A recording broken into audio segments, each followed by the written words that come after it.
Capítulo 33. Cuarta propiedad. Y los judíos. La próxima carga que vino sobre el señor Owell fue respecto a los judíos. Mientras le seguimos ahora en el instituto y a través de sus meses y años de intercesión por Israel, es notable ver el cumplimiento de la primera etapa de su oración en el retomo de los judíos a su tierra y el establecimiento del Estado de Israel. Cuán difícil nos parecía que veríamos una señal exterior de que esto sucedería cuando su siervo sintió la carga al principio. Esto nos recuerda que ningún evento en la historia, aunque esté profetizado de antemano en las Sagradas Escrituras, llega a suceder hasta que Dios no halle sus canales humanos de fe y obediencia. Las profecías deben ser creídas para que se manifiesten, tal como son predichas. La carga vino primero sobre Rees Owell cuando leyó acerca de una proclamación por parte de Italia, en septiembre 3 de 1938. Todos los judíos deberían salir de Italia en 6 meses. Esto, asociado con el antisemitismo que en ese entonces era tan feroz en Alemania, dirigió sus pensamientos hacia el regreso del pueblo de Dios a su propia tierra. Él dijo en las reuniones,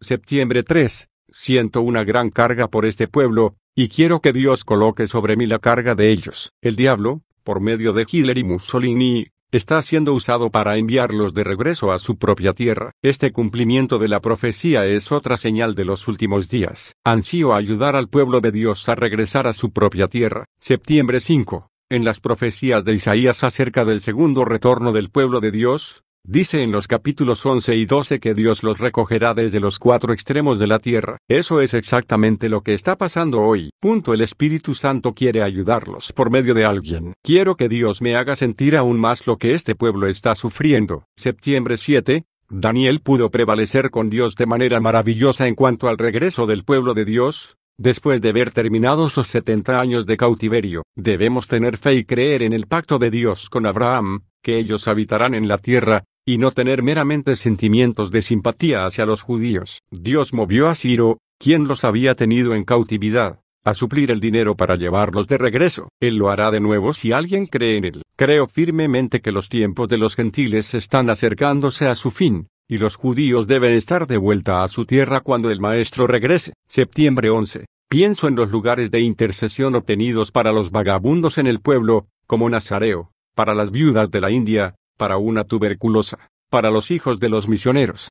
Ahora Dios nos está llamando a ser responsables por los judíos. Luego empezó a describir cómo Dios le había dicho en forma definitiva que se responsabilizara por donativo de 100.000 libras para los judíos, y que tuviera fe para que se hiciera realidad. Se pasaron días en oración de fe ferviente pidiendo esta suma. Sin embargo, a las pocas semanas llegó la noticia acerca de Hitler expulsando a varios miles de niños judíos en la frontera polaca, y la carga del señor Owell creció. En el momento en que lo leí en el periódico, dijo en el instituto, una gran angustia vino sobre mí. Nadie sabe lo que esto debe significar para los padres de los niños. El Espíritu Santo es exactamente como un padre. Y si yo fuera el padre de unos niños cuyo hogar ha sido destruido, ¿no procuraría un abrigo para ellos enseguida? El Espíritu Santo sufre así por todos aquellos padres del continente. A menos que Él en ustedes les haga apropiarse de ese sufrimiento, no podrán interceder por ellos. Nunca tocarán el trono a no ser que hagan subir un clamor auténtico. Las meras palabras no valen. Como era costumbre cuando él sentía una carga como esa, estaba seguro de que Dios solicitaría que él hiciese algo. Preguntó que qué podía él hacer y la respuesta vino: haz un hogar para ellos. El señor Owell había comprado ya 3 terrenos por la fe, pero ahora el Señor iba a llamarlo a una gran aventura financiera, mayor que las demás. Intentó arrendar la casa de Sir Percy Molineux, un amigo suyo que hacía poco había muerto. Calculó que podría albergar allí a 50 niños, pero los propietarios no deseaban que él la tuviera. Entonces intentó conseguir una más grande que podía albergar a 250, pero fue rechazado nuevamente. Entonces, una noche, Dios le susurró la palabra Penllergaer, el nombre de una propiedad de la cual él ya había oído pero que no había visto. Sabía que era una de las más grandes en el área de Swansea, y que el dueño era Sir Charles Llewellyn. Al investigar, halló que este sitio consistía de 109 hectáreas y que los católicos romanos habían hecho una primera oferta de 14.000 libras por la mansión y 2 de sus fincas, y así que le costaría nada menos que 20.000 libras. Los registros de las reuniones de las 2 semanas siguientes hablan de oración constante respecto a esto, hasta que en noviembre 26 dijo: compraré la nueva propiedad probablemente la semana entrante,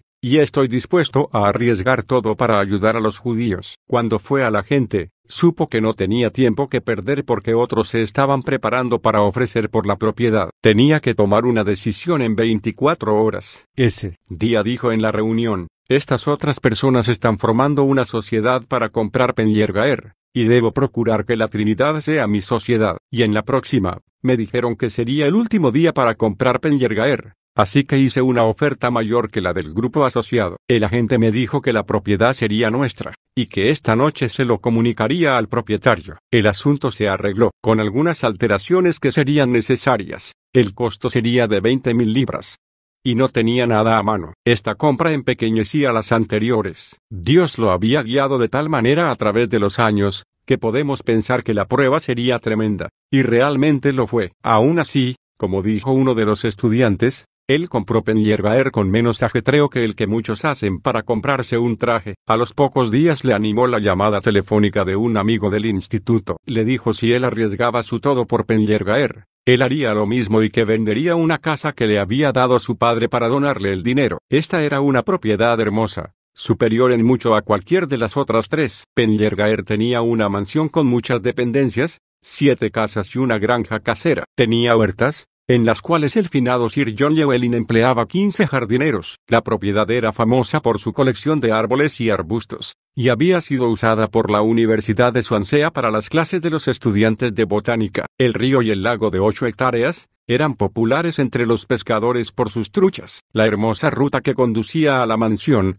de casi 2 kilómetros de extensión, cruzaba entre grandes cantidades de rododendros y azaleas. Aquí, el señor Owens tuvo la visión de los pequeñuelos perseguidos mientras era conducido a través de estas riberas en pleno florecimiento. Sintió que estaban a más de la mitad de camino a su destino, la tierra de Palestina, que aún ha de manar leche y miel. Los periódicos se refieren a esto como la ciudad de refugio en Gales para los niños judíos exiliados. Y también los periódicos de Londres le dedicaron titulares. Se abrieron las negociaciones con el secretario de Vivienda para obtener permiso para que varios centenares de niños judíos pudiesen ser traídos. Todo esto implicaría una responsabilidad financiera mucho más pesada y era necesario pagar una garantía de 50 libras por cada niño. Entonces, Dios los llamó a tomar un paso aún más costoso. Se trataba de las 100.000 libras por las cuales estaban orando en el instituto. Como dijo Rees, hay una regla dorada en la vida de fe. El cristiano nunca puede prevalecer con Dios para que mueva a otros a dar mayores sumas de dinero para su obra,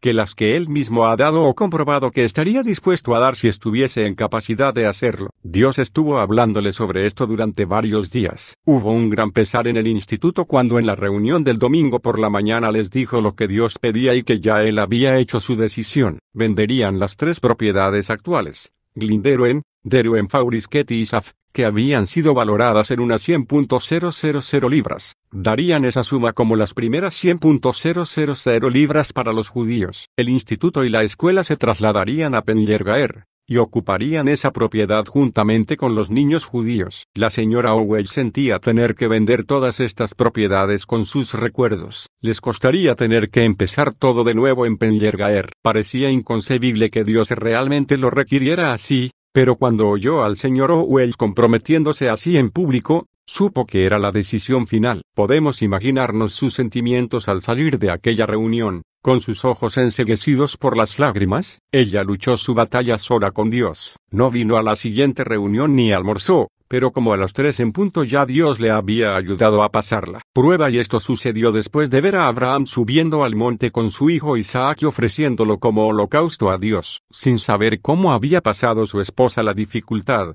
Rees predicó en la reunión de la tarde sobre aquel mismo pasaje de las Sagradas Escrituras. Le pidió a ella que finalizara la reunión con una oración y hubo muy pocos ojos secos en la congregación. Empezaron entonces las negociaciones para la venta de las propiedades. El ejército ya había solicitado algunos campos cercanos a Derwenfawr para adiestramiento, y estaban haciendo investigaciones sobre las propiedades del instituto. Fue así como Rees Owens empezó a negociar con la oficina de guerra. Después de varios meses, el comando de Occidente decidió no extenderse más en el distrito, y el Señor lo probó más a su siervo en este punto. Hubo una serie de reuniones en el instituto, en las cuales Dios habló a muchos respecto a poner sus llamados misioneros en el altar, permitiendo que el Espíritu Santo pudiera a través de ellos tomar el lugar de los padres y madres de los niños judíos refugiados. Esta fue una entrega real de parte de muchos, y aunque ese ministerio no se había materializado aún, esta era la extraña forma de la sabiduría de Dios. Implicaba que este grupo de cerca de 120 había sido separado por el Espíritu Santo durante estos años de guerra para llevar una vida de intercesión. Una vez más se veía que era Dios usando un llamado aparente para preparar a sus siervos para otro aún más elevado. Por este medio tuvo en su ejército del Espíritu que iba a luchar la guerra por medio de sus rodillas para liberar al mundo nuevamente, con el propósito de que toda criatura pudiera oír el Evangelio. Mientras se estaban preparando para recibir a los niños, se declaró la guerra con Alemania y sus planes tuvieron que ser modificados. Aún así,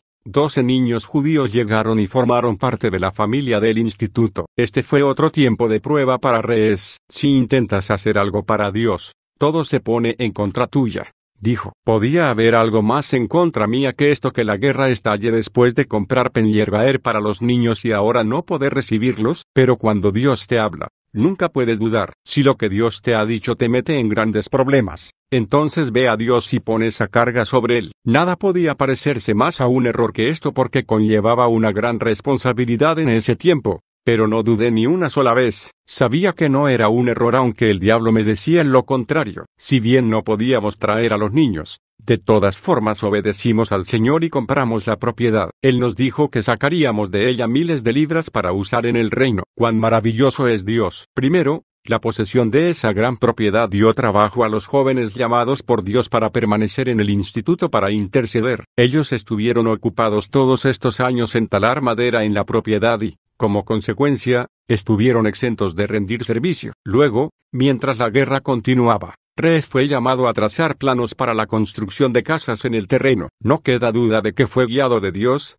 porque poco después el gobierno introdujo una ley por la cual toda tierra estaba sujeta a impuestos en caso de desarrollo de la misma. Sin embargo, fue insertada una cláusula exceptuando a cualquier terreno que hubiese pasado los planos antes de una cierta fecha. Muy pocas propiedades pudieron sacar ventaja de esto, pero Penllergaer fue una de ellas, y cuando estuvieran construidas las casas se ahorrarían miles de libras para el tesoro de Dios. La mansión Penllergaer fue ofrecida al doctor Bernardo como un regalo para servir de casa a los huérfanos de la guerra. Después de largas deliberaciones, sin embargo, el concilio decidió que la conversión, reparaciones y mantenimiento de la mansión serían muy caros. En la actualidad, el concilio del condado Glamorgan la ha tomado como escuela para niños retrasados mentales. Pero el terreno de los alrededores permanece en manos del instituto para producir a su debido tiempo la suma de dinero que Dios prometió a su siervo que sería para el reino. A través de los años de guerra, los judíos nunca fueron olvidados aunque la oración a Dios fue principalmente por asuntos de las naciones. Esto se debió a que, como dijo Rees cuando estalló la guerra,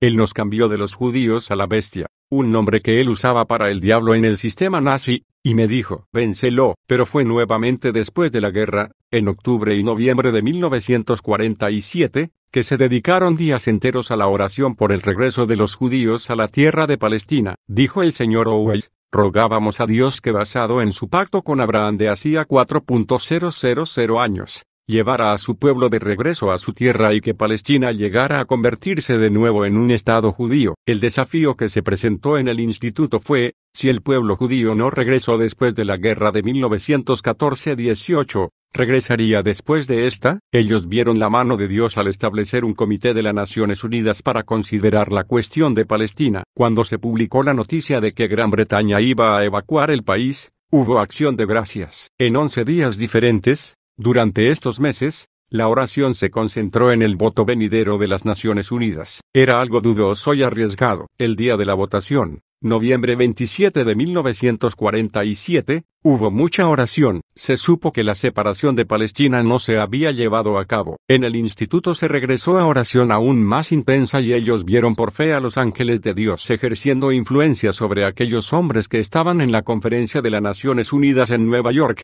para que trabajaran a favor del pueblo de Dios. Sobrevino una seguridad de victoria total. Cuando vino al día siguiente la noticia de que las Naciones Unidas habían aprobado la separación de Palestina por 33 votos contra 13, y de que el Estado de Israel era una realidad, el instituto lo aclamó como uno de los más grandiosos días para el Espíritu Santo en la historia de estos 2.000 años. Durante todos esos siglos no hubo ni una sola señal de que el país iba a ser devuelto a los judíos, quienes estaban esparcidos por todo el mundo. Ahora, 4.000 años después de su pacto con Abraham, él había reunido a todas las naciones y les hizo devolverle a Israel mucho del terreno de Palestina. Una iluminación poco usual fue dada al señor Owens en aquel tiempo, en relación a los árabes. Dijo: Dios me puso aparte por unos días para revelarme la posición de los árabes. En Génesis 16:12, Dios dice de Ismael que él habitará delante de todos sus hermanos. Este es el problema.